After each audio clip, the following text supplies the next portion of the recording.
Hello, Global Theater. My name is Gerry Fialka. Today is January 5, 2025. We want to thank Rob Grant and his amazing podcast. I'm probably wrong about everything. Please subscribe. Also want to thank the Marshall McLuhan Finnegan's Wake Reading Club. This is how I met Steve, our guest today. He's been in our group for over 20 years. How cool is that? Steve Kedrowski. Is that how you pronounce it, Steve? Yeah, good job. Where are you calling from? I am just outside of Chicago, a little town called Oak Park. Oak Park. hmm It's known for being Hemingway's birthplace, and also Frank Lloyd Wright got his start out here. Oh, that's cool. So the first question, Steve, is what's the best thing for a human being? What's the best thing for a human being? Wow, that's deep. I guess the best thing for being a human being is feeling like you have a sense of purpose. Yeah. You have a reason for doing whatever it is you're doing. Very good. What's your favorite form of information? How it comes into you? Um, Probably reading a book. I spend a lot of time on my phone, like most people do, but I prefer reading a book when I can. It doesn't, I don't always have access to whatever information I'm seeking in book form at any given moment, which is what makes phones so handy and addictive. But if I have my preference, I prefer reading something on paper. It's just different to me. Did you become a reader because one, your parents told you to, two, they did it as example, or three, on your own? Um, I mean, they did tell me to, but I don't think that they made like a super big deal about it. My mom was a reader for sure. And my dad was not a big reader, but he'd read the newspaper. So, I mean, I guess probably a little bit of all three, but I'm going to say like a big chunk of it was on my own. Certainly, like the kind of things that I like to read, um, I kind of like found on my own. My reading tastes don't have much in common with what my parents like to read. Right. So, why do you think humans collect or gather information?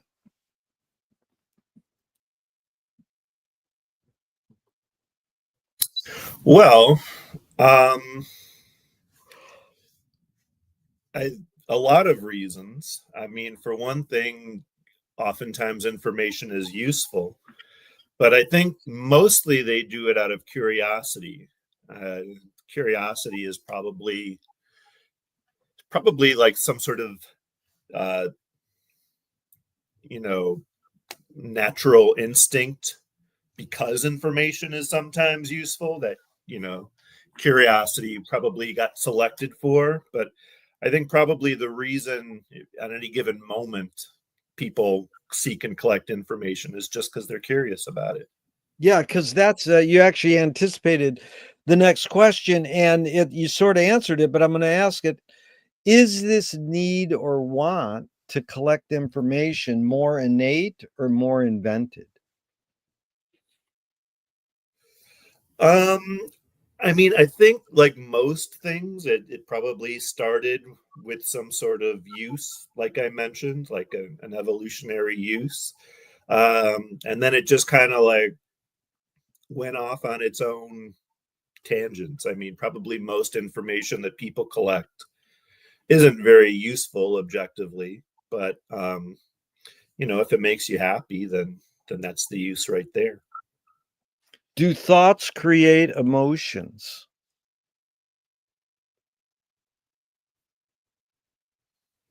They can, and emotions can create thoughts. So Yeah. it's like a loop, like a Yep. feedback loop. Very good. Fill in the blank, Steve. I don't know what I think until I. Oh man.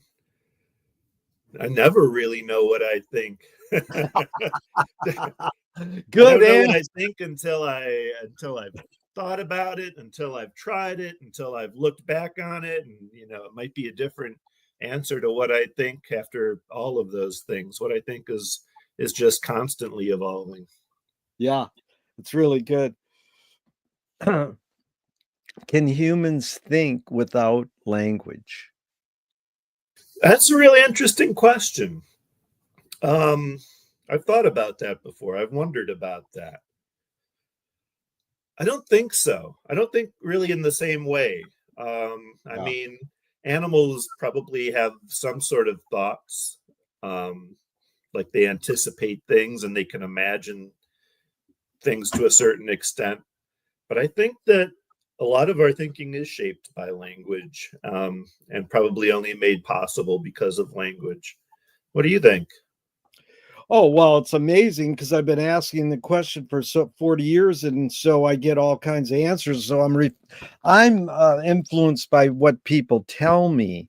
So, I love it when people say no, like you did, but I know it's both and it depends and blah, on the context and all that, because they go, well, babies can think before they have language. It's like, yeah, well, is that thinking, or is that just sort of like, it I like what you said, because see, I'm after people answering the questions the way I think, so it reinforces my thinking. But then when somebody says contrary to how I think, then it helps expand my mind to thinking other ways. So, Yeah, very I true. mean, here's what Chomsky said. Language is not just words. It's a culture, a tradition, a unification of community, a whole history that creates what a community is. What do you do when language breaks down? When language doesn't work, what do you do? What do you do when language breaks down? I mean, language breaks down all the time. It's funny. Right before I got on with you, I was looking through my phone, as I do, and a little clip of a Dylan interview, from back in the '60s showed up in my feed, and it was some interviewer asking him, if he likes doing interviews, um, and he talked about, kind of his ambivalence about it because we all have different ideas about language. He said, if I say the word house, you're picturing a house in your head, and I'm picturing a house in my head, but they probably look different in some way. Um, maybe yours is red and two stories, and mine is like smaller or wider. And if it's like that different just with a word like house, just imagine, you know, all these words that you're saying in the interview and all the different like prisms you have of looking at them and imagining them.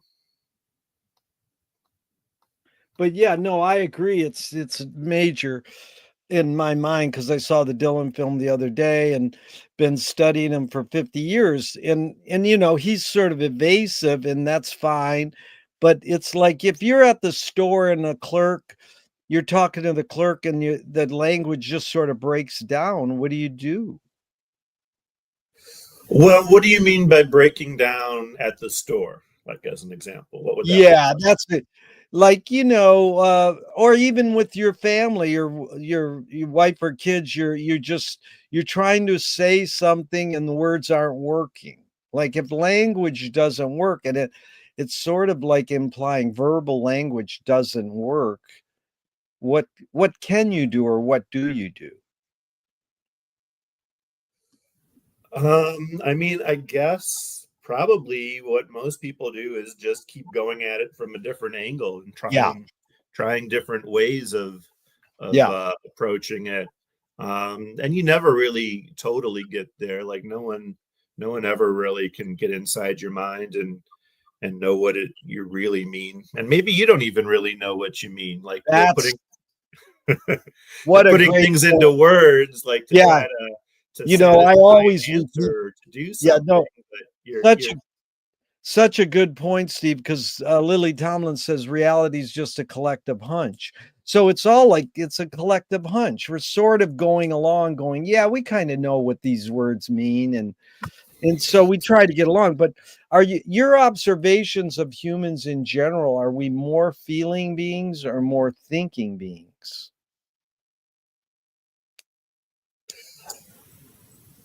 Oh, I mean, different people are different types of beings. There are feeling beings and there are thinking beings, and there's, everything on the spectrum in between. Um, I think I'm some of both, of course. I think everyone's some of both, but I probably lean more towards thinking. I think that Yeah. I overthink things. Um, some people like really go with their guts. I'll rephrase this. I think that traditionally I've been someone who overthinks things, and something that I've been working on and trying to get better at not Yeah. doing. Well, these two questions are from Alan Turing in the 50s. One is thinking a function of the soul. Well, I mean, I suppose it depends on what you mean by soul. Like, there's a word that definitely means something different for everyone that uses it. Um, I mean, I can give you my interpretation of the soul. What do you imagine when you hear the word soul? Yeah, again, it's that collective hunch thing. I mean, it's amazing this question because that is the response I get the most. Well, depends on what you mean by soul, but in general, you kind of think heart, soul, and mind. So mind is like more thinking, heart is more feeling, and soul is what something in between, like a combination of body. I don't know, but it's you know, it's a hard one. I don't know. I mean, I don't, I don't have a typical religious view of the soul as like kind of like this ghost thing that's sitting inside my body right now that'll float yeah, away when I die. Um, but I think that there is something beyond just thinking and feeling that's maybe not summed up by those two words. yeah. What was the question again? What did Turing ask about the soul? Is thinking a function of the soul? I think that when I'm imagining the soul, I'm imagining something that is part, kind of like what you said, part thinking, part feeling. So feeling would be more of like an instinctual or unconscious response to situations. And then thinking would be kind of like a more deliberate, Yeah, cold response to situations. And yeah, probably the soul is like kind of that intersection of the two. yeah. The second Turing question is, can machines think? Um, I mean, not currently, but that's an interesting question about whether it would ever be possible for them to think. I don't see why not. I mean, I'm not exactly sure what makes us think the way we do, but whatever kind of um, you know organic gizmos are moving around in there that create it, I suppose it would be possible to replicate it with mechanical gizmos if you were smart enough to do it.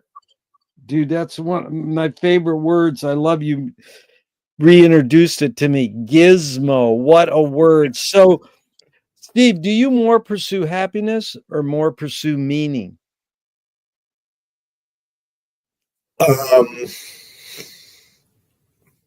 I think that what you find as you get older, what I found as I got older, is that happiness really only comes from meaning.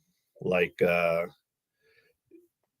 you know, you could have a fleeting happiness without it, I guess, but any kind of like sustainable happiness has to follow from meaning. You were kind of talking to me earlier about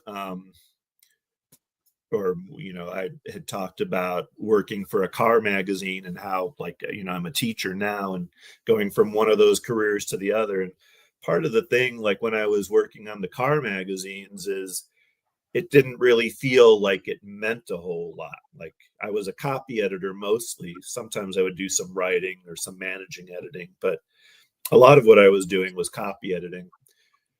And I enjoyed doing it, but I wondered, did it really matter? Like, did anyone who was reading it, or did most people who were reading it care if the articles were grammatically correct or not? And so I wanted to do something that maybe felt like it had more meaning. It's interesting because that's exactly the root of that question is from Viktor Frankl's book, Man's Search for Meaning. And he says, happiness doesn't tend to last, meaning tends to last. So, really good. Steve, does the brain more detect consciousness or create it? Like, is consciousness there bubbling away and we're more so detecting it or more so creating it? Sometimes I've imagined consciousness as being kind of like this radio signal going on in the universe, and us like having something that like tunes into various frequencies of it. um I have sometimes pictured consciousness that way. I don't know if that's an accurate representation of consciousness, but I like it as a poetic representation of it. No, it's um perfect. Yeah, because it anticipates like 3 questions down the line. It's exactly what Dylan said. He says, "I'm just a radio, and I'm just detecting these broadcasts," That was really good. So what's faster, speed of light or speed of thought? oh man, I mean, I think um speed of light. I think thought isn't really all that fast. I read somewhere sometimes that I, I'm gonna like garble it now in trying to recount what was said, but it was something like, um, we actually do things before we consciously intend to do them, and like the consciousness actually kind of like follows after the action itself. So I think thought is like especially slow. Audre Lorde, the poet, said, "You can't dismantle the master's house using the master's tools." Her colleague Yvonne Rainer said, "You can if you expose the tools." What new tool do you suggest? What tool do I suggest for dismantling the master's house? Whenever I hear the word tool, I think about back when the wake used to be like the McLuhan slash Finnegan's Wake, and you would always start off with that, talking about a tool and what tool does this replace? What does it anticipate? There were like 4 questions you had about the tool. The 4 questions, the tetrad by McLuhan, really good. Yeah. Um, Man, I wish I knew what tools could dismantle the house, because um, I kind of despair for the state of the country right now. Um, if I had any answers, I would give them, but I do not know. Steve, you have to feel free to say, "I don't know. I can't answer that." There's no pressure, but that's fine. The follow-up is, what new toy do you suggest? What new toy? Oh, that's a more fun one. Um,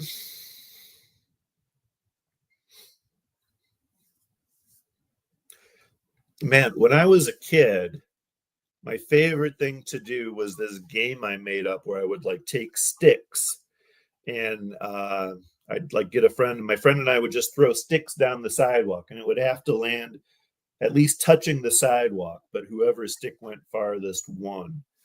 Um, and I think I liked that game better than any other toys that I had. I think imagination is the best toy. Oh, that's what I was gonna just say. You made up one. There's a guy from your neck of the woods, a big literature guy and harmonica player. I said, "What new toy do you suggest?" He goes, "When you're walking down a path in the woods, the next, like just like you said, the next stick you pick up." It's, it's not like a specific thing like a slinky or a cell phone or whatever. Yeah, What do you no, worry? like babies, when you buy them a toy, they always like the box better. Like Yeah, they find their own toy. that's good. They like the box better. Okay, what do you worry about when you go to bed at night? Oh man. Um, I don't worry when I go to bed. I fall asleep very quickly. Um, I mean, I did say that I worry about the state of the country right now, and I do. Um, but in general, I'm not a big worrier. I think that for the most part, that's been an asset for me. Sometimes it's a hindrance. Sometimes like I don't worry about things until it's too late, and then I like panic when I'm in the moment. But I'm not generally someone who worries. If I do worry about like things in the future, I worry about just, being dead someday. I That was always a hard one to get over, especially as a kid. It was something I dwelt about a lot. Can you forget to die? You forget to die. I don't um I haven't seen anyone forget to die yet. They always seem to remember sooner or later. So here's the one you anticipated, Steve. Really good. McLuhan's learned from Ezra Pound, the poet, that artists are the antenna of the race. They're broadcasting and detecting the hidden psychic effects of our inventions. So we might learn how to cope with what we don't like about our inventions. So I asked you, Steve, the question Marshall probed his whole career. Why do we ignore the hidden psychic effects of our inventions, even though the artists are broadcasting them to us? Oh man. Why do we ignore those things? What is like that saying? All new ideas are first dismissed as being crazy, and you know, then later on they're dismissed as having been like obvious or inevitable. So I I think that probably they get ignored because they're not really understood. Yeah, not understood. Yep, that's the key thing. So, do artists have moral obligation? To do what? Good, you're answering your question with a question. Yeah, just in general, do they have moral obligation? Yeah, I mean, again, you put it in the context you want. I mean, everyone has some sort of moral obligation. But I think, like, as it pertains to art, I think your only moral obligation is to make good art. Um, Yeah. I think that sometimes that comes into conflict with other moral obligations you might have, and then you have to decide, am I going to wear my artist hat here or my other sort of hat? But I think that in general, everyone has to create their own moral obligations. That's right. I agree with you. Mike Kelly said art is making your problems other people's problems. Any thoughts on that? Who is Mike Kelly?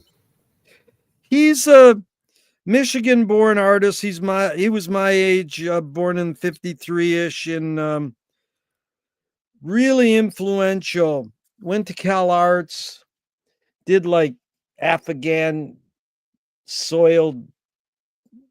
It's like a fine artist.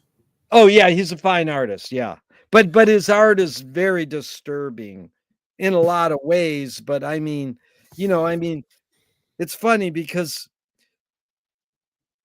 the quote, if I say the quote and I just say an artist said this, it shifts it. And it is interesting how when you give the source of the quote, because I use so many quotes to start um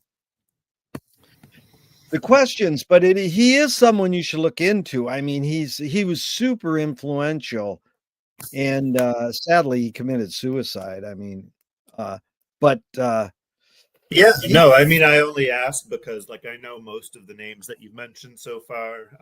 So when I hear one I don't know, I'm curious about it. yeah, Uh, definitely look him up. He's an important artist. He had a huge influence on a lot of artists. But it's sort of like, maybe in it kind of applies to Woody Allen, you would say. I mean, wouldn't he do, hey, making my films is making my problems other people's problems. yeah, I mean, I suppose it's sharing your problems with someone, if you want to call that making them other people's problems. But I mean, everyone shares their problems with someone, hopefully, you know. Hopefully, that's the key word. Because if you don't, then it's like young shadow. If you don't address your shadow side, it's gonna fester. So are you more afraid of new ideas or more afraid of old ideas? Mhm. Um, I would say old ideas. I'm most afraid of old ideas masquerading as new ideas. Yes. That's with the roots of that question. Can you conjure up your earliest memory ever or one of them? Um, one of my earliest memories is my dad used to go fishing in Minnesota, and one day he came home with a cooler, and inside the cooler was a sturgeon that he caught, and it was huge. I was probably, I don't know, 3 years old, maybe, or something like that, and I'd never seen um, a fish that looked like that before, and I thought it was an alligator, and I ran around the room screaming, and I ran into like the corner of a table and kind of like dented. I still have a little tiny mark here from like bumping into the corner of a table. So that is one of my earliest, if not my earliest memory. That is heavy, really well described. It's like I could really picture it. Now, is memory more a curse or more a blessing? um, I mean, I think it's a blessing because I mean, even though I'm sure I yelled and screamed and was in pain from hitting it, I don't really remember the pain anymore. But when I think about it, it makes me think of my dad and fishing and other fishing trips I took with him. And so it kind of sets off a chain of pleasant memories. Yeah. Well, tell me someone within your immediate family who had an impact on you, and what specifically was that impact? I was thinking the other day about my mom. Um, obviously, like any mom, she's impacted me in countless ways, and I could mention, you know, a dozen different ways, positive and negative, that she impacted me. But the one I'm going to mention is a negative one because it just happened to be one I was thinking about not that long ago. Um, she always used to say, like, "Lord, take me in the night." Like she would Yeah. kind of like collapse in a chair and be exhausted and, talk about dying in her sleep as being this nice relief. Um, and so it kind of, I think, made me think about the world as being this place that was, impossible to deal with. And, um, it kind of gave me sort of a negative perception of what just life was like. So I was thinking about that and that statement, which I'm sure she wasn't thinking was impacting me when she was saying it, but I was thinking about the impact it probably had on me. But isn't it interesting? You really flushed it out beautifully, Steve, because you said she had positive. When I say impact, people can interpret it either way. And that was one you just articulated so concisely. And then you have now the same question, someone outside your immediate families who had an impact on you. And what was that impact? Let's see. I mean, my first thought was my wife, but I'm going to consider her part of my immediate family, even though not by blood. Well, Um, just off the top, because how many years you been together and what's the main impact she's had on you? oh man, I mean, that's another one where I could like probably think of a dozen ways that she's impacted me. Um, the first one that comes to mind is just like kind of giving me confidence in myself. That's good. Because she, How many years you been together? uh, in another month, we will have been together 19 years. That's cool. Yeah. So no, that's good. I like when people say their wife because they go, that well, that's my immediate family, but it's outside. But then someone else outside your immediate family. So someone still besides her. Yeah, I mean, that was good, but I mean just someone else in general, just briefly, outside your immediate family. Sure. Um, let's see, someone who's impacted my life.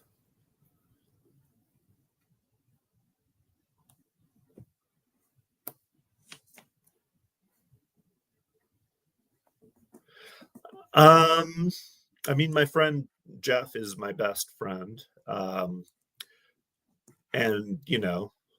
like I've said about my mom and my wife, I could think of a whole bunch of ways he's impacted me. But one of the ways that springs to mind is just having someone to bounce ideas off of.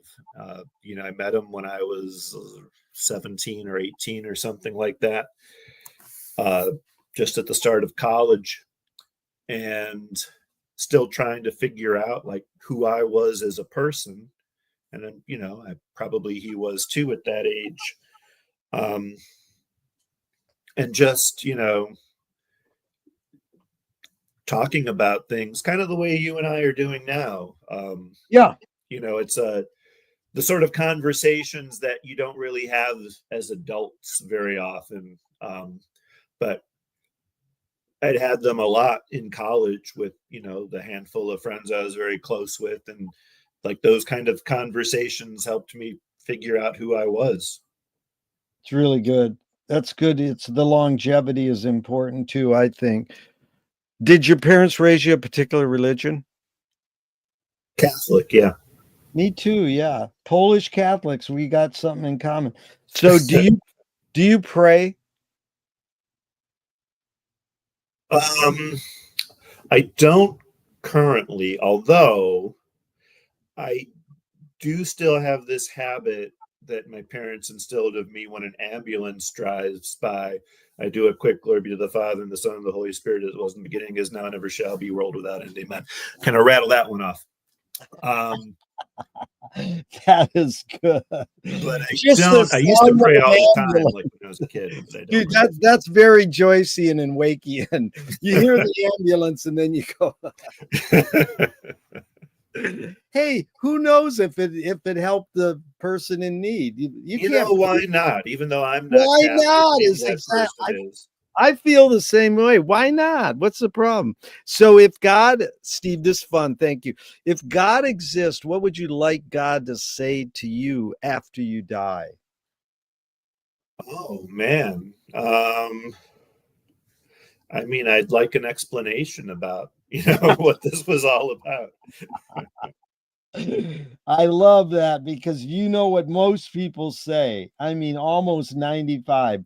Oh, you did a good job. It's like, all right. I mean, I've heard that a million times. No, I tell you, one guy said, I checked my records. You're going back. Do evil people exist, or does evil use people as a vehicle? I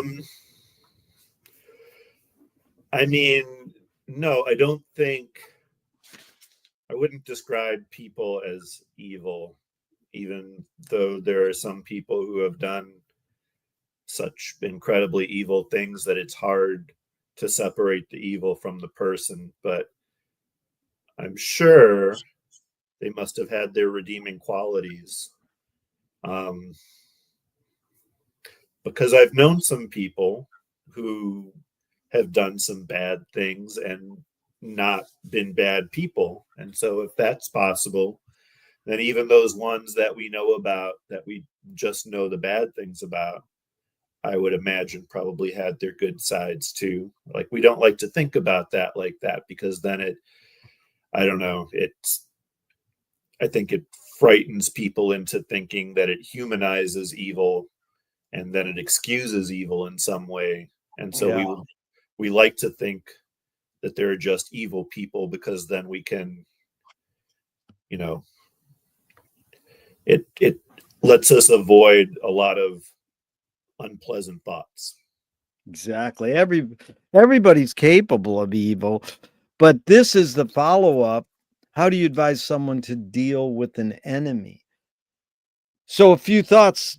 Alan Watts says, if you acknowledge your enemy, you empower them. Coppola stole from the mob and the samurai. Keep your friends close and your enemies closer. JFK said, forgive your enemy, but don't forget their name. And Fellini says, I need an enemy. So it's a lot of thoughts. A basic question is, how do you advise someone to deal with an enemy? But first, how would you respond to Alan Watts? If you acknowledge your enemy, you empower them. Um, True, you probably do. I mean, I have had enemies, I guess, that I've ultimately found it was best just to ignore, because I felt like engaging in them was giving them too much power. It depends, like, enemies come in all shapes and sizes, and like how you deal with them kind of depends on, what sort of enemy you've got. There are, like, the people that you perceive as your enemy because they are in conflict with you at a particular moment over a particular thing, but maybe that's not like a lasting thing. And then there's enemies that you try to engage and you're just never able to get through to. They're enemies that you're able to turn into a friend down the road. So, Good attitude, man. Well, that's like Nassim Taleb said, games were created to give non-heroes the illusion of winning. In real life, we don't know who wins or loses, but we can tell who a hero is. My friend said, well, villains don't think they're bad. They want control. Heroes want freedom. And Gregory Bateson says, hey, if the criminal gets caught, does he go, whoa, my criminal skills weren't up to snuff that day? Or does he go, wow, I did something morally and socially wrong? So again, it's a lot of prompts, but the basic question is, does punishment work? I mean, I'm a parent and a teacher, so like that's the question I deal with every day of my life. Um, Punishment is a short-term solution to a problem, but it does not really last in the long term. I mean, like your toddler does something and you punish them because you want to stop the behavior in that moment. But ultimately, if all you're ever doing is punishing, like, you're not teaching them anything other than to avoid the punishment. So it's probably necessary to punish from time to time, but no, as a long-term strategy, punishment does not work. Wow, that was good. James Joyce said he was the first projectionist in Dublin 100 years ago, and he basically checked out. He said, "This is stupid. Why should I go inside a building and see a movie of a tree when I can go outside and see a real tree?" Years later, Faulkner said, "Sometimes the best fiction is more true than journalism." Why do we have to recreate things in order to get them? Why do we have to go to a theatrical play of people acting out life? Why don't we just live life?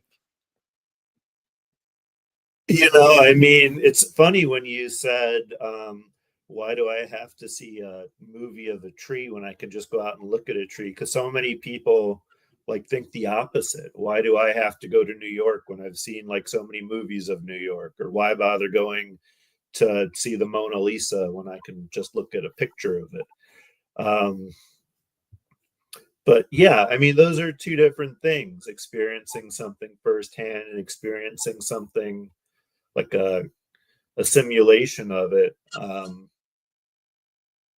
so much of our lives are drifting towards the simulation. Um, you know, I think for better or worse, that's where things are headed. So maybe McLuhan would say, just embrace it, because it's inevitable.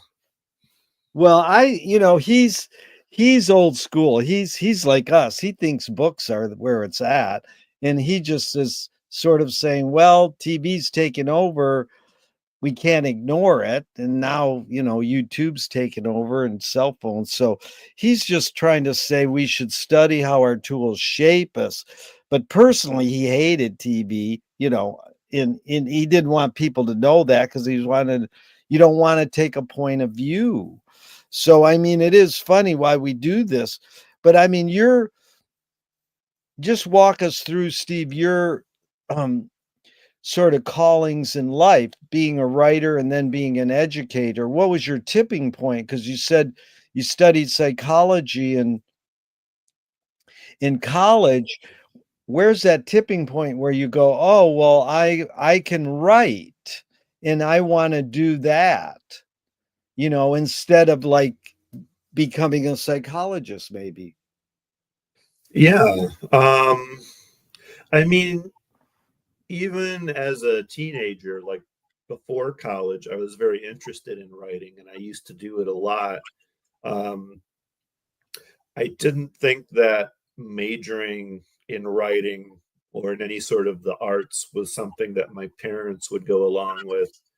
Um, and psychology seemed like something, not that it would have been their first choice of a major for me, but maybe like kind of a nice compromise between something that I was interested in and might have some sort of practical job application down the line.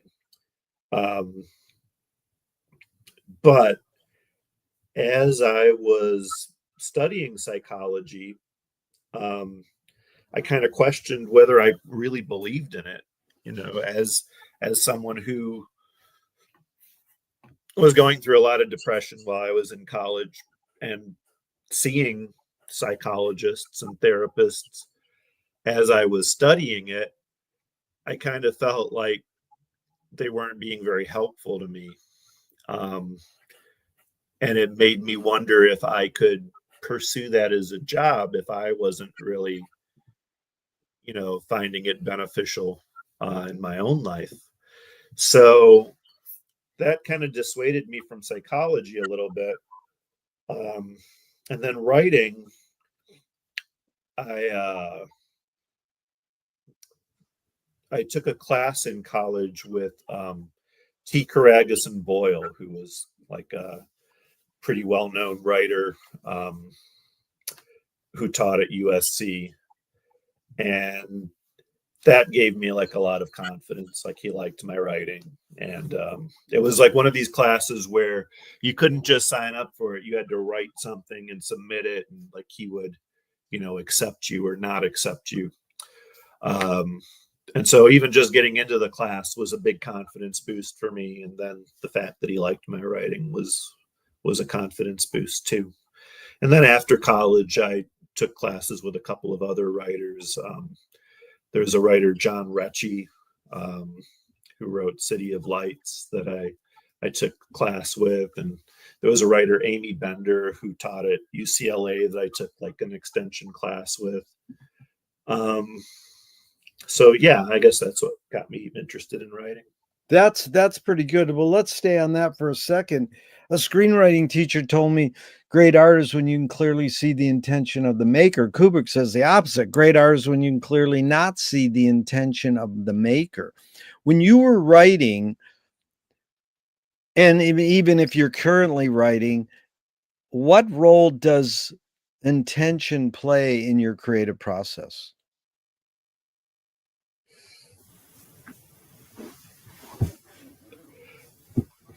I always have like an intention in mind of what I think the writing is about, but I don't want to hit someone over the head with that. Yeah. You know, writing and reading is a dialogue. It's I think when it's done well, it is something that the writer is putting something out there and like hinting at some things, and then the reader comes into it and they're going to bring their own thing into it, and you're not really sure how they're going to interpret it. And if they interpret it differently than what your intention is, then that's fine. That's kind of That's fine. the whole But point. that's amazing you said that, because the follow-up, Steve, is Duchamp said there's no art without an audience. How much are you thinking of your reader when you're writing? I mean, I don't have a ton of readers. I have like published some things here and there, but I'm not like a best-selling author or anything. So I am free to think or not think about them as much as I please. I I guess, like I said, I want to put some things out that kind of like hint at things that I think are interesting. Um, and then, you know, I have a path, I guess, in my mind that I'm laying out, and the reader might follow it or the reader might diverge from it. Um, but either way is valid. Yeah, this poetry critic Helen Vendler just died, and she says, I write to explain things to myself. But Yeah. Milan Kundera in Unbearable Likeness of Being, he said, this is why I love writing, because the character that I'm writing about can go further than I can. That sounds really, courageous and, hopeful, but how can you take a pen and you create a character on paper? How can the character go further than you write it? I love Kundera. And I think he too um, sometimes throws some things out there that are, I don't want to say like half formed ideas, but maybe like suggestions or like, thoughts rattling around in his head. And I think sometimes he might put some things out there just, I mean, he said the character goes farther than he does, but I think the reader too goes farther than you do. Like Yeah. they take what you are kind of like putting out there, and because they're bringing something into it, they take it farther than you could take it on your own. Yeah. So McLuhan says everything we invent extends some humanness or human sensorium, like knife and fork extends our teeth. Shutter in a camera extends our eyelid. Maybe even non-tangible, say religion or philosophy, might extend consciousness. What does the writing utensil extend for you? What humanness, whether it's a pen or a keyboard? Um,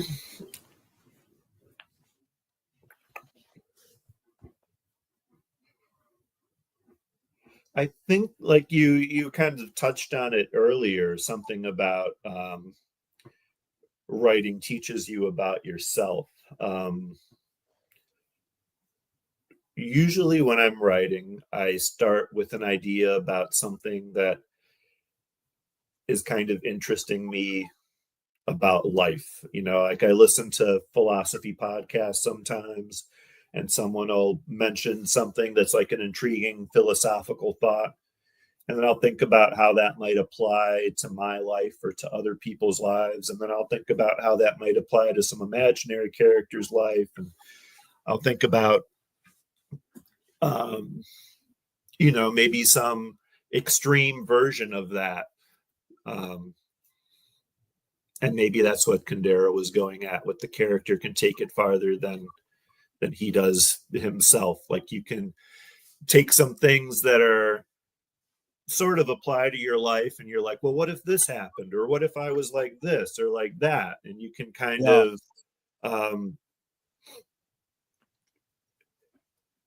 to go back to Unbearable Lightness of Being, he talked about how life is kind of like a rehearsal for a play that is never put on, because like you learn these things and by the time you learn them, it's too late to apply them to your life.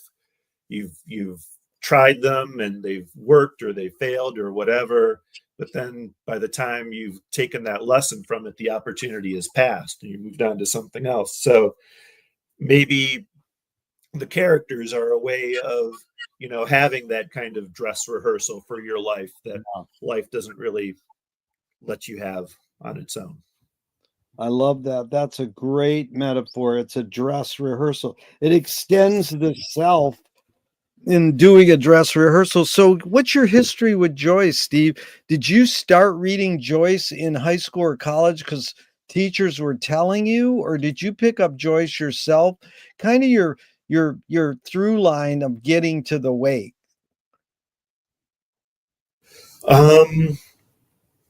The first thing I ever had to read by him was something my teachers told me to read. It was the story The Dead, which is usually assigned in English class at some point. I can't remember if it was high school or college, probably college. And I didn't really connect with it at the time that I read it. But I mean, he's a name that keeps coming up, obviously, in literature. He's one of the, considered one of the greatest writers of all time. So anyone who's serious about writing or literature or anything like that, I think would have to at least be curious about him. So I think after The Dead, I read Portrait of the Artist. And that one I connected with a little bit more. And then Ulysses, I tackled with the help of some Cliff's Notes, because that's a hard one to get through too. Not as hard as Finnegan's Wake, but there's a lot going on there that you would miss if you just tried to do it without any help. And yeah, that's what brought me to the Wake. And so 20 years ago, what got you to come to our group, and what has the Wake done to you? How has it shaped your behavior? And just reading it for 20 years, what's the big deal?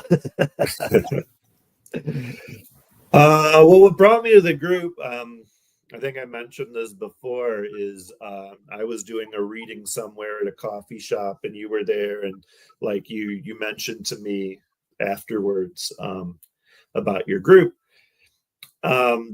And I was interested in both McLuhan and Joyce. Joyce for the reasons I've already mentioned. McLuhan, I first got interested in as a teenager. I watched this this movie with Christian Slater called Pump Up the Volume, where he was like a DJ, like a high school DJ, I think, or something like that, an underground DJ.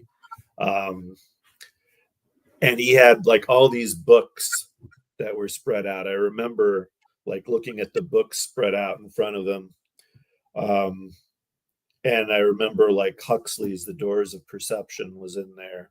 And I remember Lenny Bruce, How to Talk Dirty and Influence People was in that pile of books. And McLuhan book was in there. Understanding Media, I think, is the one that was in there. Wow, I didn't know that. So then you sought out all those books? Sought out all those books and read them one by one. Wow, that's great to know. So a couple Joyce questions just in general. And this is that extension thing.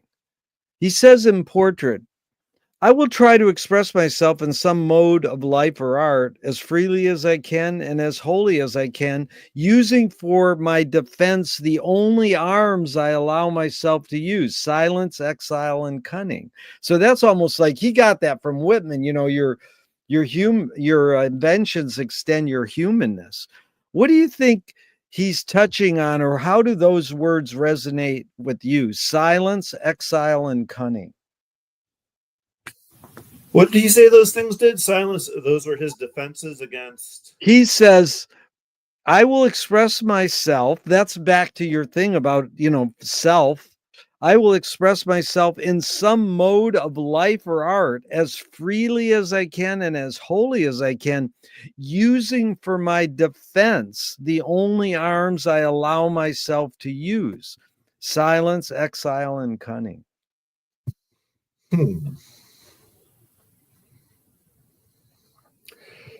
Well, I mean, I guess when I hear that, so he talks about like expressing himself and how he will be free to express himself, but then he talks about using silence as a defense.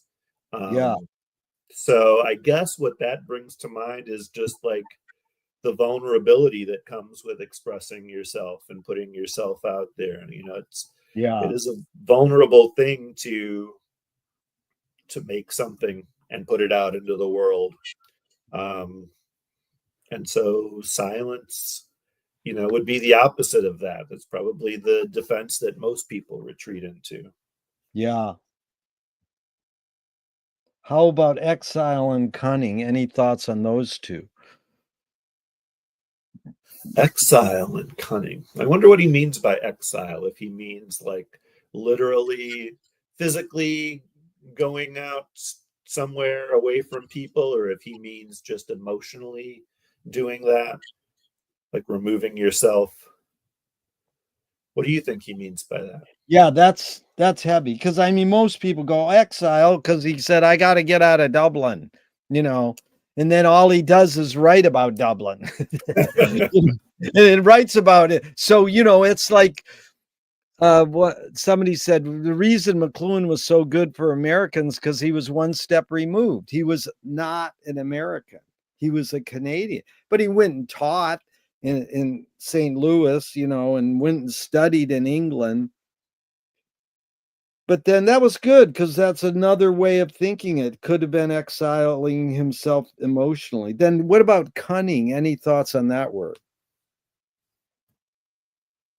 Well, let's see. How can Joyce use cunning as a defense? I mean, maybe his cleverness in, being so obscure,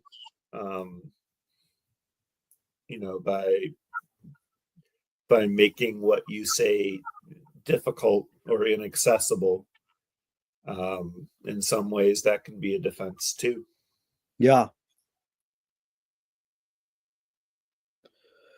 I spoke with Michael Apted about 40 years ago. I asked him, why do rock video editors feel so obliged to edit fast?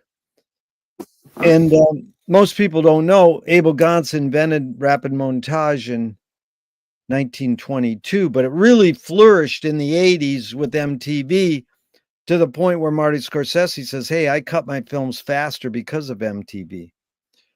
So Michael Apted said, because we've learned to take in information faster.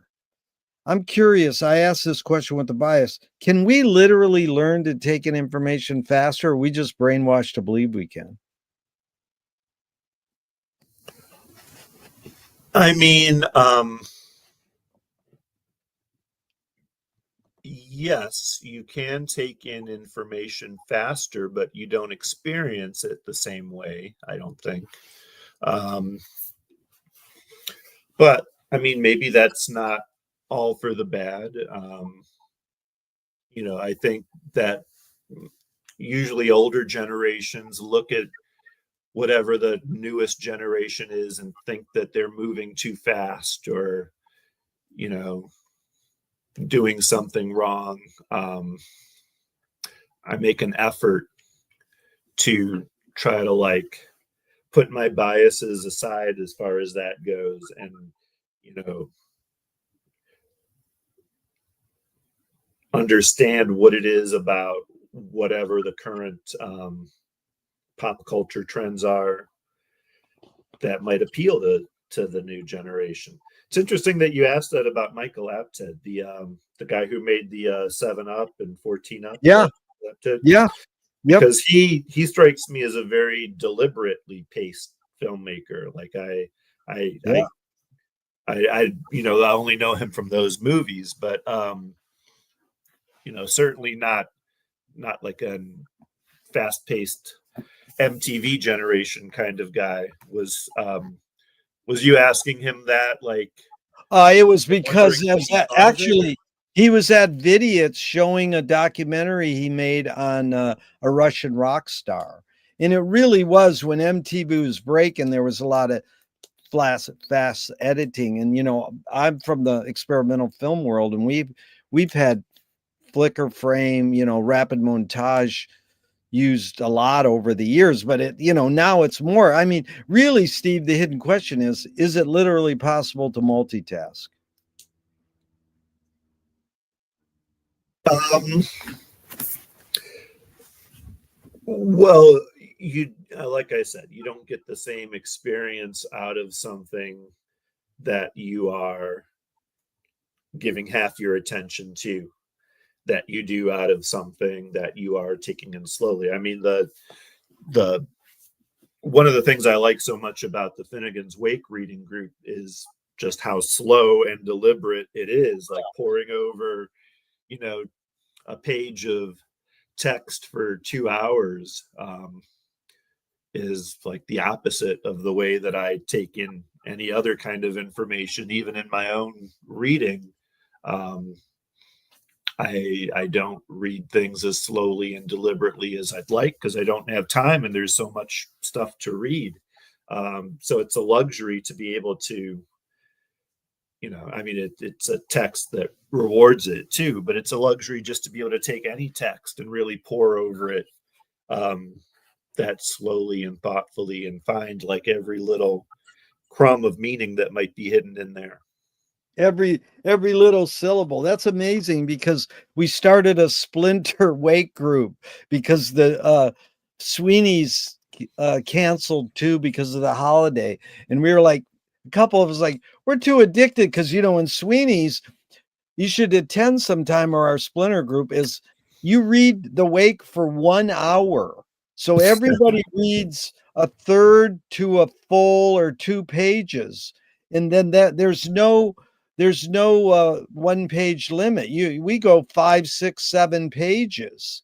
And then we have a more casual conversation over the 7 pages for a last half hour or so. And so it's a totally different experience, and I love it so much more than the way we do it. But I've debated, I don't want to change our way. And what you just said reinforced, no, keep it the way we've done it, because it's a deliberate slowness, and it accentuates really delving deep into it. But it is, having read The Wake for 20 years, you got to try it once because it's amazing how different it is. Because Yeah, I mean, like I was saying, like to take something and like give it your full attention or to take yeah, a bunch of different things and multitask, it's not like one is better than the other necessarily. You get exactly. That's the different thing. things from it and different. Yeah, it's not that better. Yeah, it is. But I make a value judgment, but I didn't change. A few people said, no, don't change our method. It's too good. So, what do you think the motive of the cave artist was?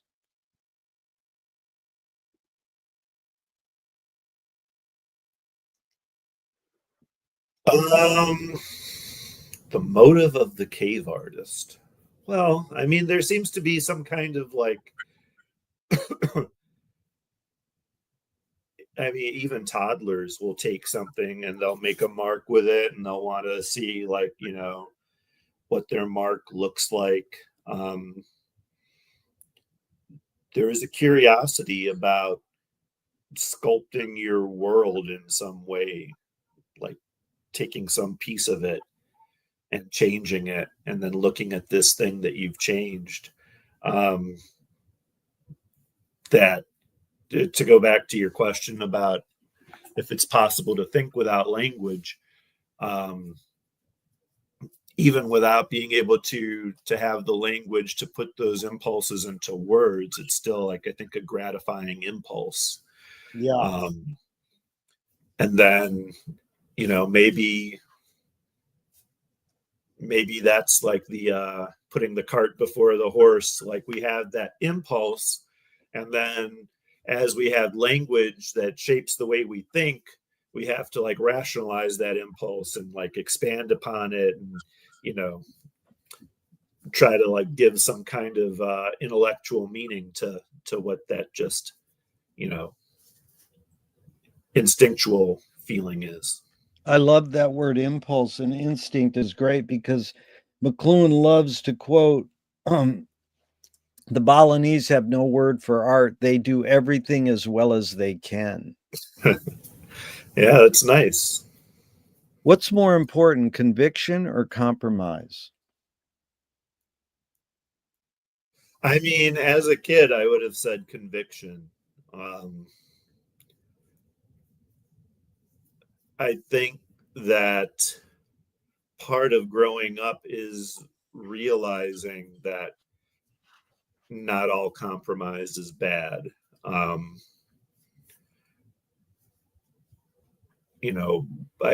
Sort of the eternal struggle is, how much do you compromise without losing your own self? I think that in any relationship you have, in any job you have, in any experience you have like who you are and what you want, and this other person has who they are and what they want, and you need to be able to find a balance between that without losing who you are. And so they're both important. Yeah. But I think that conviction is usually thought of as the more positive of those two words. Like, no one ever criticizes someone for having conviction, but people get criticized all the time for compromising too much. But part of being an adult is realizing the value of that. It's well put. In your accomplishments, how do you rate these three elements, luck, skill, and ambition? What played the biggest role, second and third?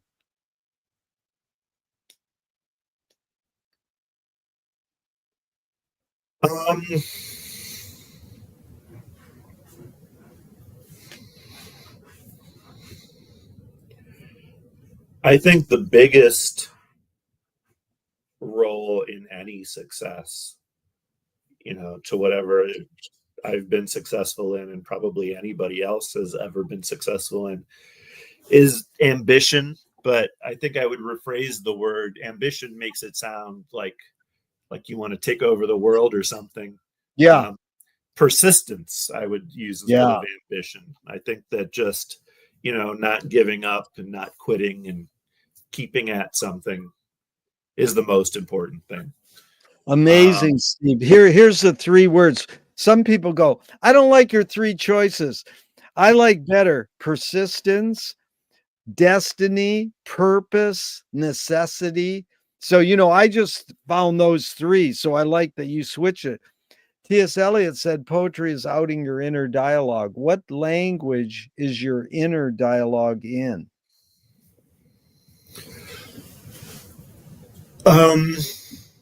My inner dialogue, I don't know if this is true of everyone's, it's true of me, is kind of like vague.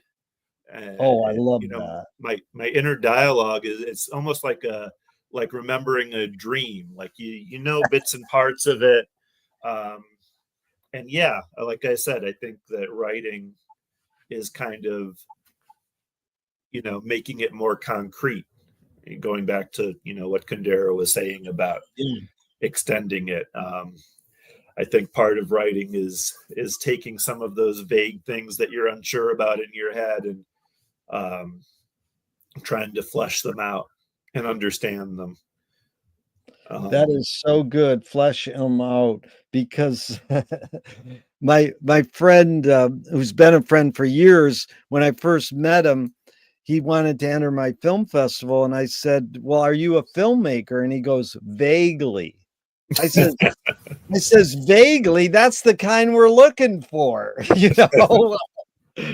But I like how you suss it out to vagueness because kind of vagueness carries this baggage like, well, you're spaced out. It's like, no, not necessarily, because it's perfect lead in to two of my film heroes have this mantra, ignore yourself. Jonas Mekas says, there is no self expression.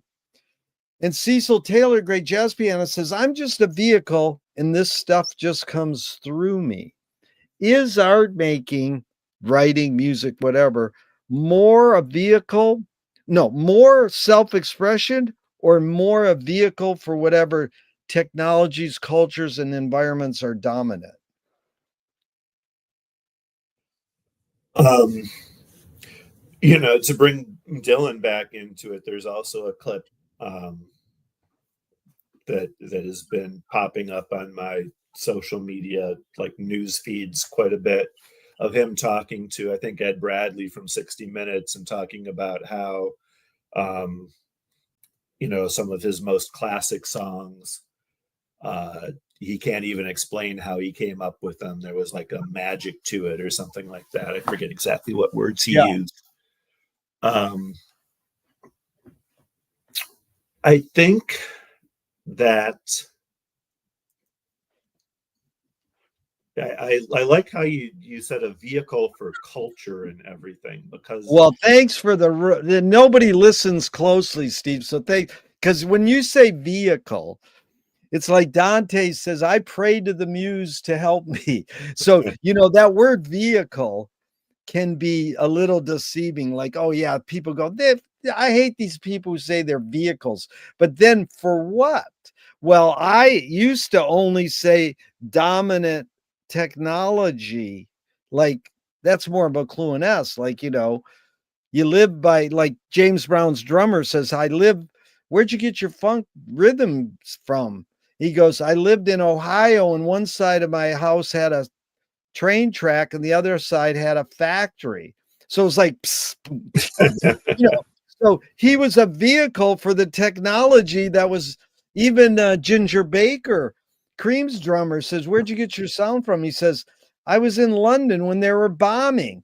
Boom, boom, boom, boom, boom, So that's like technology, but it's also technology is a weird word. So then I added culture and environments.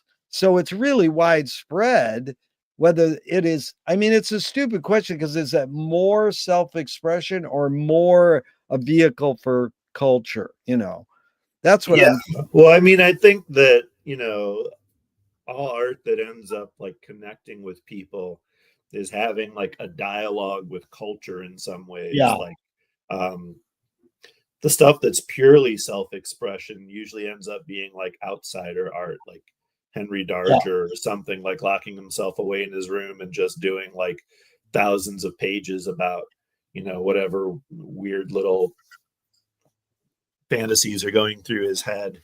That's amazing. You bring up Darger because dude, there was a New York Times article where he said he invented pop art because he put a picture of Joe Namath in the middle of one of his paintings before, Rauschenberg and Warhol were taking newspaper clippings.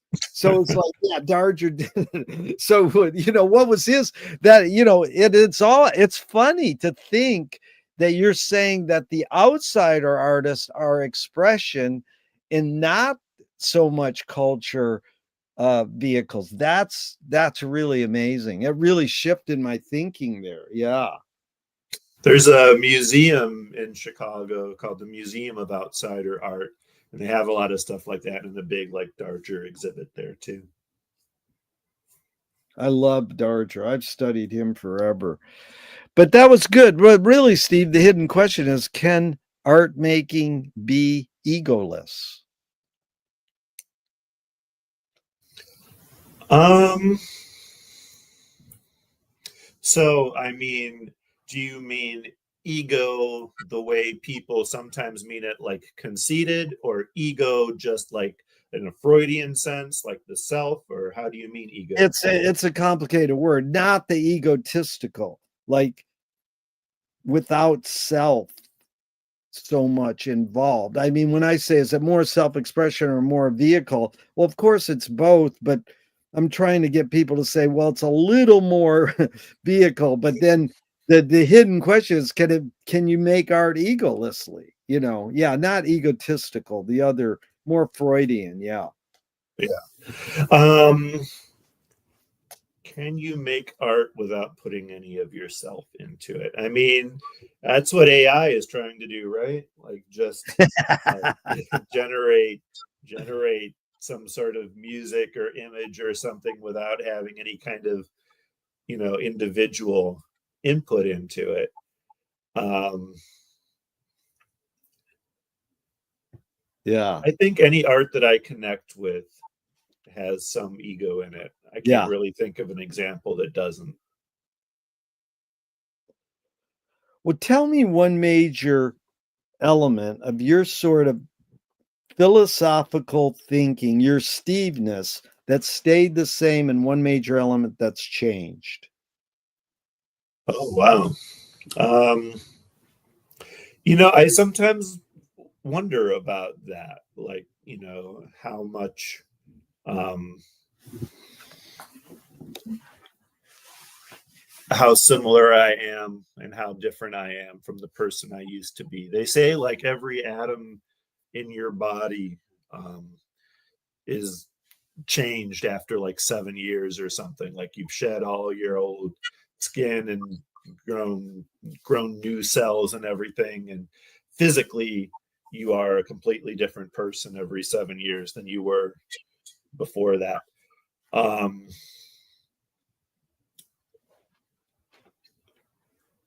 I think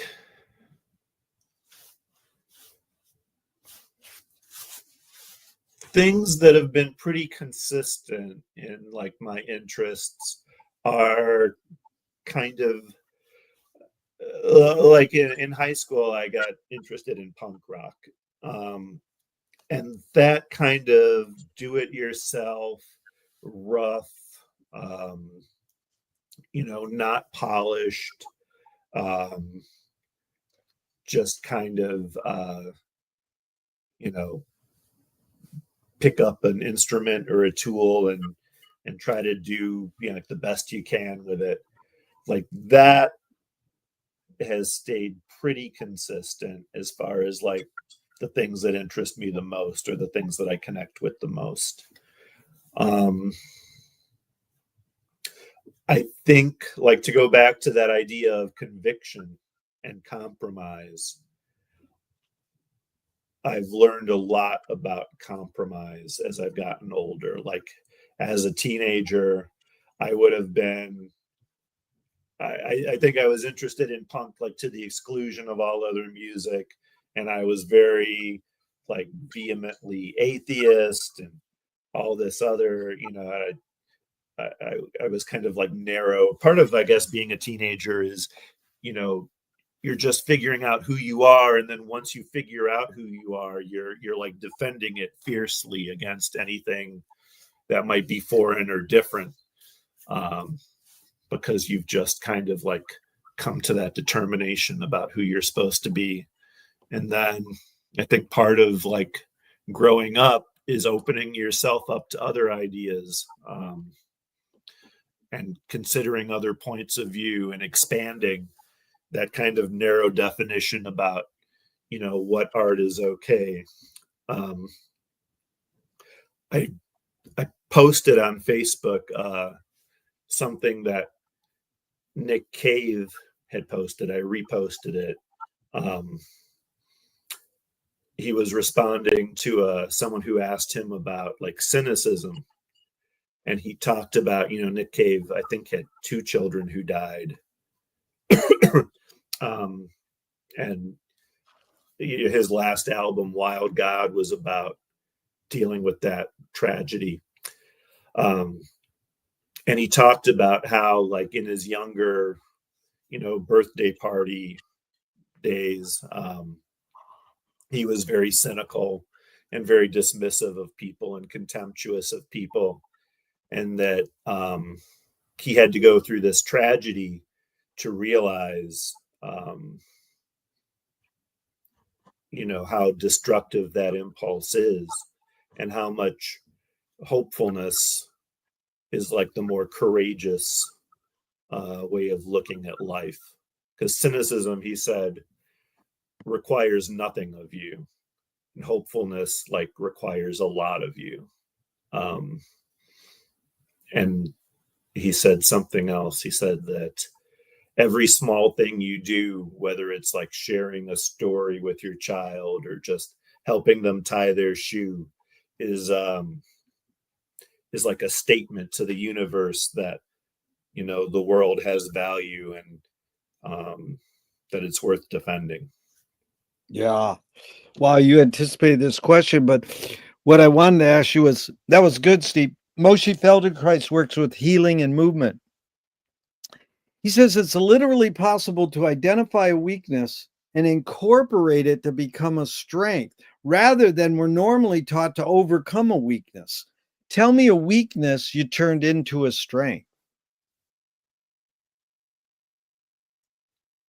I mean, I think that, to go back to, like I said, that interest in punk rock I had as a kid, and like the part of it that I've held on to, that idea Yeah. of,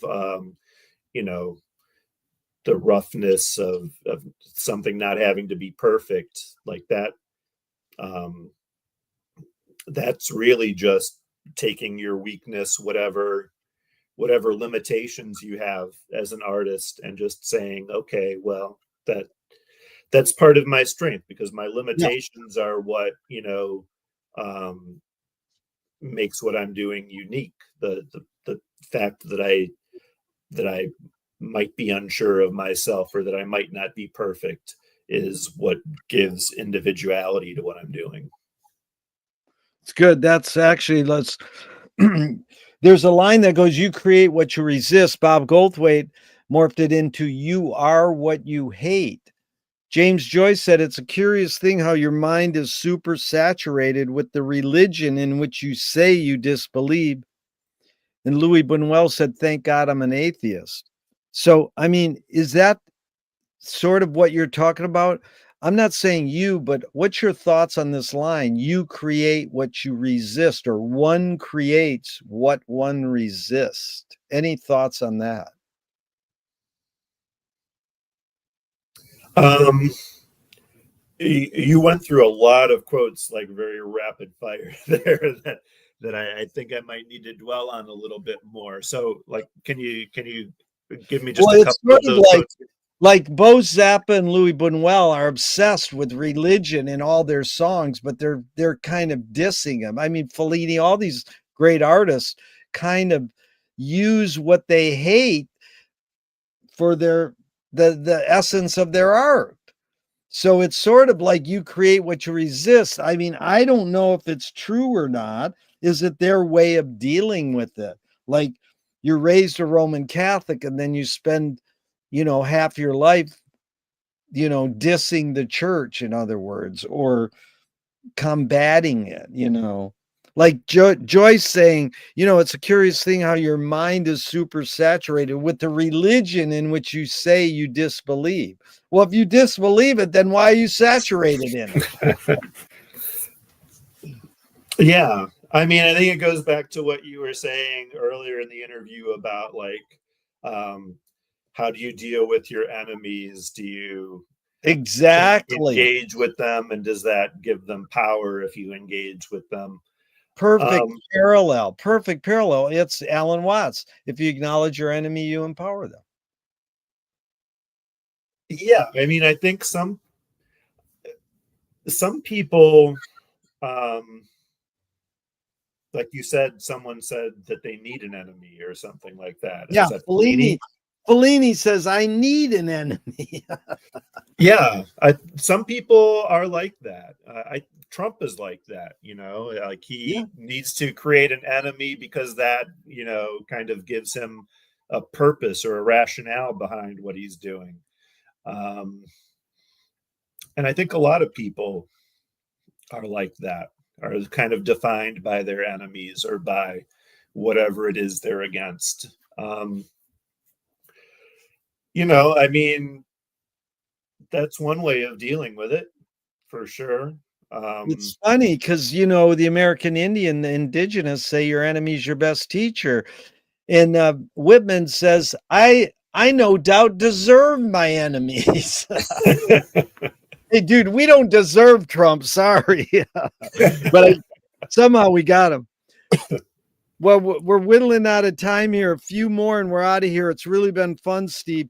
Here's actually 5 quick Alan Watts questions off the top of your head in just a couple words. Number 1, who started it all? Who started it all?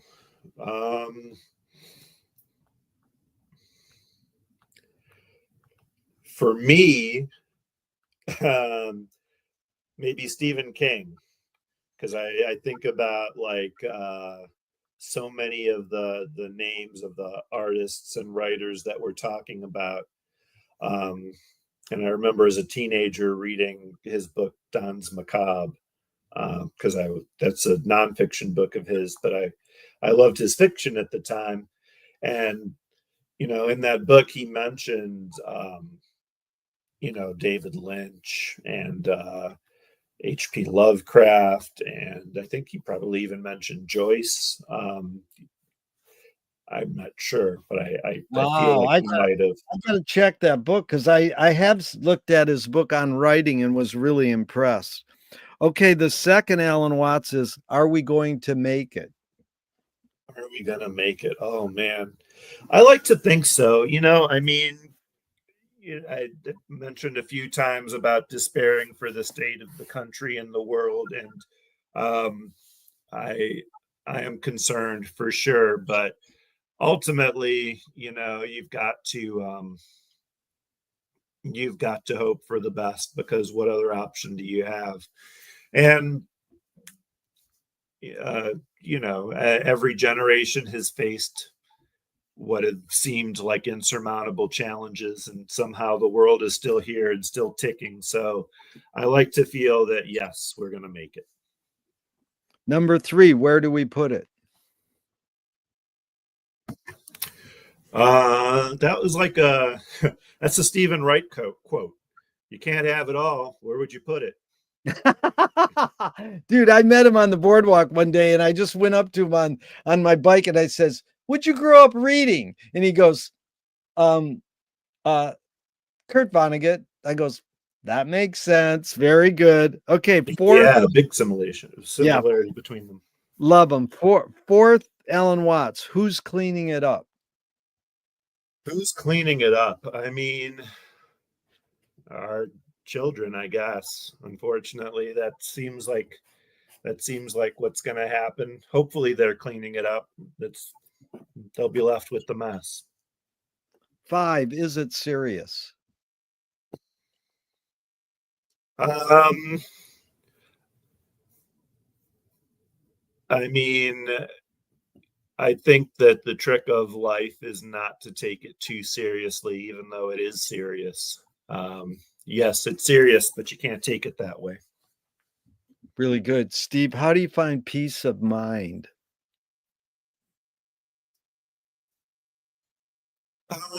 Playing with my daughter. Oh, how cool is that? That is beautiful.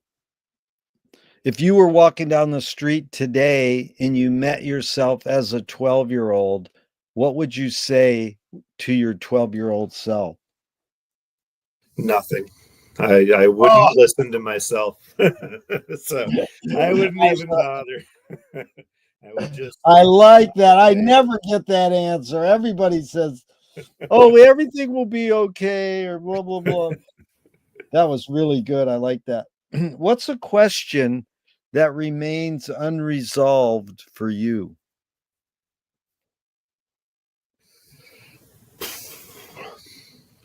Where did it all come from? Yeah.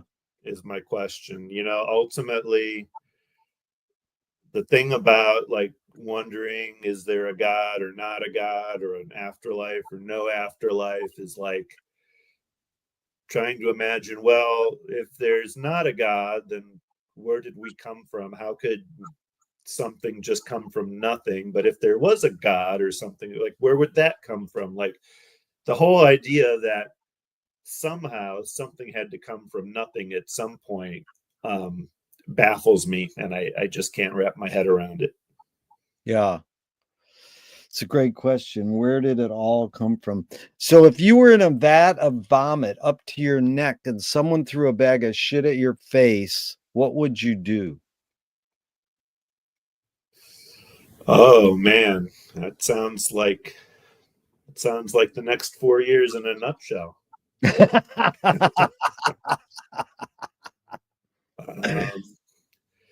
um, I guess I would just close my eyes and think happy thoughts. Same thing I tell my daughter when she has trouble falling asleep at night. Close your eyes and think about pleasant things. That's good. Close eyes and think happy thoughts. So Billy Wilder, I mean, not Billy Wilder, Thornton Wilder, who was indeed a Finnegan's Wakian, in 1928 said, art is confession. Art is the secret told. But art is not only the desire to tell one's secret, it's the desire to tell it and hide it at the same time. Steve, you laid your cards on the table for over 90 minutes. I'm not insinuating you haven't answered this. What's it really all about for you?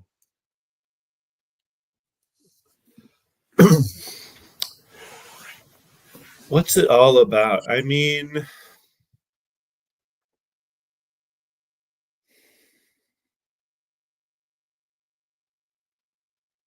it's all about having other people in your life that you love more than yourself.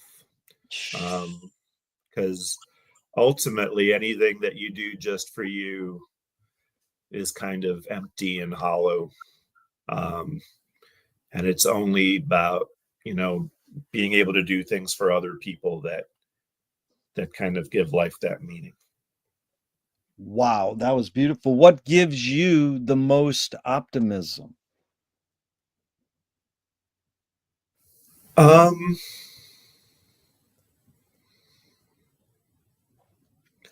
again, my kids,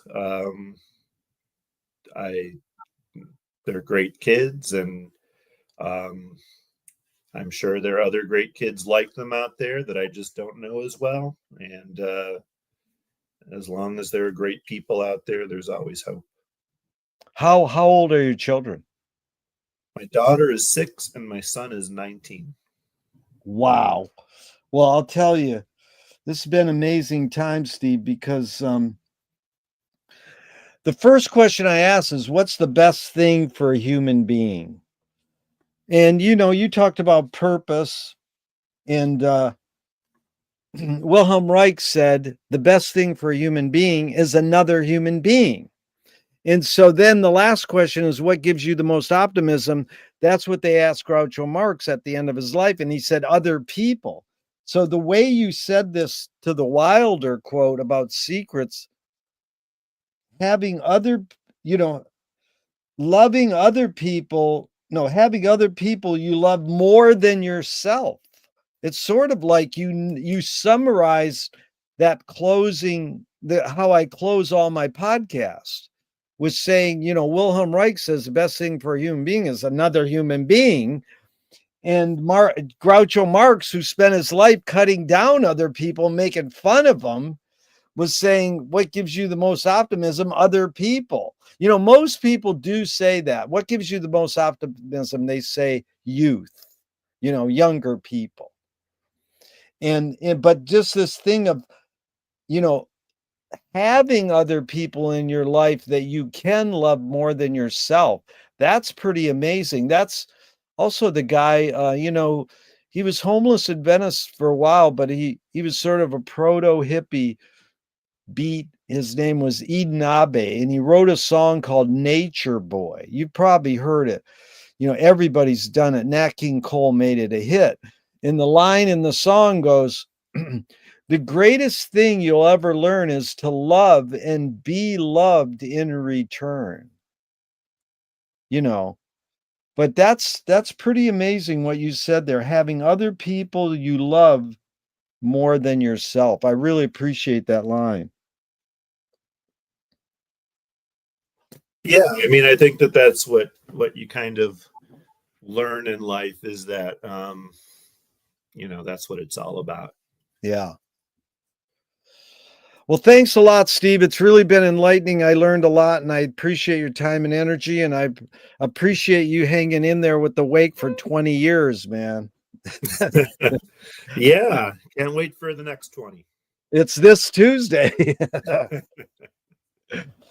I'll see you then. Now, even though I'm going to hit the end broadcast button, I hope this never ends and we can keep talking forever and ever. Thank you so much. All right. Thank you.